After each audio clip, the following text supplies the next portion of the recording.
In Martin Luther King's I Have a Dream speech, he talked about not judging a person by the color of their skin, but by their character.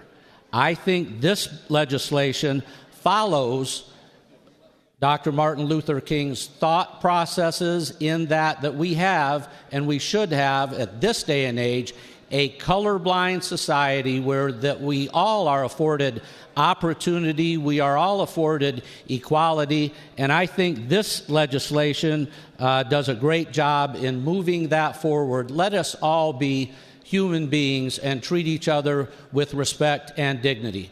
Thank you, Mr. Speaker. You know, I remember talking to Dr. Martin Luther King Jr.'s son a few years ago, and I remember telling him that I was sorry for the loss he had experienced with his father being assassinated. And this wasn't something just out of a page of history, and he teared up when I talked to him about what happened to his father, because it's still, for him, it was fresh, even though it seems like it's been a long time ago. And he came, his son was at an event in Columbia, a diversity banquet we have every year in the city. So I can promise you, Mr. Speaker, that Dr. King would be against this bill, as would his son. So think about that when you try to invoke Dr. King in your speeches. This is a bill that deals with DEI. So how are we dealing with diversity, equity, and inclusion? Mr. Speaker, the best way to explain that would be to read some of the language from the bill. What we're doing here is we're saying that no funds shall be expended by any state department. We're dealing with, we're targeting the public sector only here. No funds shall be expended by any state department for intradepartmental programs, staffing, or other initiatives associated with diversity, equity, and inclusion, or diversity, inclusion, and belonging, or any other initiative that promotes the preferential treatment of any individual or group of individuals based on race, color, religion, sex, gender, sexual orientation, ethnicity, national origin, or ancestry. We're also in this legislation, Mr. Speaker, saying that no state department will be required to, or will be allowed to mandate or require or incentivize any private sector employers to implement such programs. With this legislation, the Missouri House will be sending a clear message. And that message is that it is inappropriate to use tax dollars to facilitate the implementation of an ideology that discriminates and divides. Now, I remember when this diversity bill came up previously, and the former representative from the Racine district got up and he said, he looked over the other side of the aisle and he said, "This hurts. This hurts." And that, you know, gave me pause, because the pain that bills like this cause so many people. And I wonder why we keep pushing legislation that causes so much pain by men who usually are, you know, from a religious background, but yet we're pushing bills, anti-diversity bills that cause so many problems. And I'll tell you, in Columbia, I know they're against this bill. Before session started, or at the beginning of session, I met with leadership in Black Columbia, and they're very concerned, as they are now. And throughout session, they've been reaching out, trying to track these bills to find out where we are with them, because they don't like them. You know, and not only is this a bad bill, but just how it's written, it's not constructed very well at all. For example, it talks about collective guilt ideologies.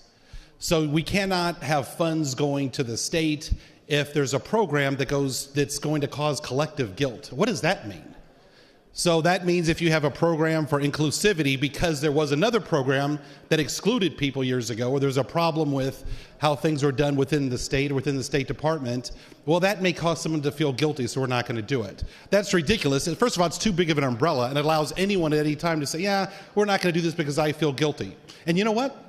Maybe people should feel guilty. Maybe that's okay. Maybe that's the path to healing and to moving forward. So let's reject this bill. It's 2024 and we're still having to have this conversation. This is ridiculous. It's outrageous. I don't care how we dress it up or how we talk about it.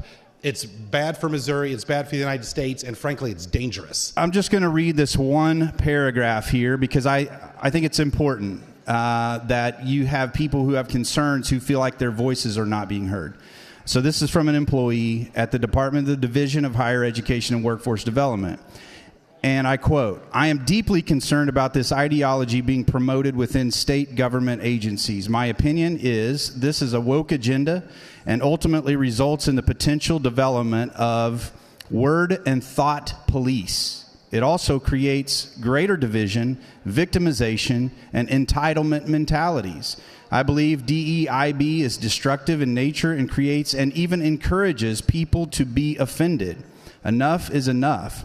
I believe woke has no place in state government agencies and needs to be addressed. Payroll tax dollars should not be used to support this ideology and agenda." So, Mr. Speaker, I couldn't say it any better than this employee at one of our taxpayer-funded departments who has concerns. So we're doing the work of the people and bringing these bills forward and trying to help people see that this is a real issue. And I think it is causing further division. So you stood up pretty quickly there. I feel like there's something that you might want to respond to. Oh, yeah, I do want to respond because I did not call names when I said that certain people are not afraid of discrimination against themselves. I said that they are afraid of the level playing field, which would demonstrate that they are not quite as superior as they believe themselves to be. I didn't name names. I didn't call anyone out, but I know for a fact, because I have had conversations with people on the other side of the aisle, that they know all of the folks over there aren't playing with a full set of marbles. Because there are Republicans in this body who have told me that. I have sat in committee hearings where people have presented bills years upon years upon years upon years and still don't know the answers to the same questions they've gotten in previous committee hearings. I, myself, pride myself on the amount of work and research that I put into the work that I do in this body and for the people. And so for me to be accused of calling someone in particular mediocre whose name that I did not call is interesting. And I would love to have a conversation with that person to be able to understand what he thinks I said about him specifically or why he thinks that I said that about him specifically. So I invite that conversation. I am curious about his thoughts on that. But I shall not and will not apologize for people demonstrating their mediocrity when I work so very hard to be excellent in this body. So some of you might know I was a history teacher in a past life, and some people brought up MLK, which I find to be interesting. You know, a lot of the times, whenever we talk about history, we focus on the things that help our argument. We don't focus on the whole person or everything that they said or everything that they stood for. So this year, Bernice King, daughter of MLK, had a tweet during MLK Day where she pointed out that he was not assassinated because he wanted his children to be judged by the content of their character. He was assassinated because he stood up against racism, he stood up against bigotry, and he wanted us to unequivocally do the same. And standing here and saying that that does not exist, that we should live in a colorblind society, is not doing that and is not honoring Dr. King. And frankly, if you are not going to honor the man and the things that he stood for, I don't think that you should necessarily be quoting him. Now, it was also said that this is a divisive ideology and that it's going to be bad for our State Department.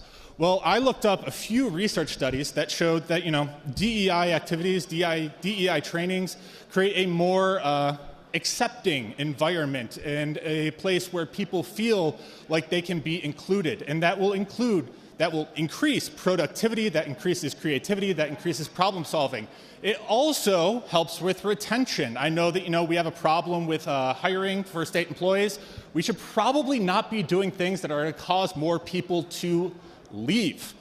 Now, lastly, I do want to say that I found it very interesting that the sponsor said that we should not be spending any tax dollars on anything that is divisive, when If I remember correctly, earlier in this year, he introduced a bill that said that, our taxpayer universities, our taxpayer-funded universities should be allowing speech from groups that is discriminatory.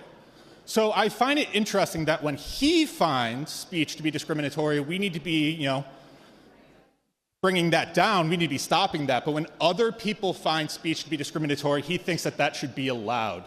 I call on everyone to vote this down, whether it's because you believe in diversity, whether it's you believe in an actual functioning government, or if you believe that people shouldn't be talking about things that they don't understand.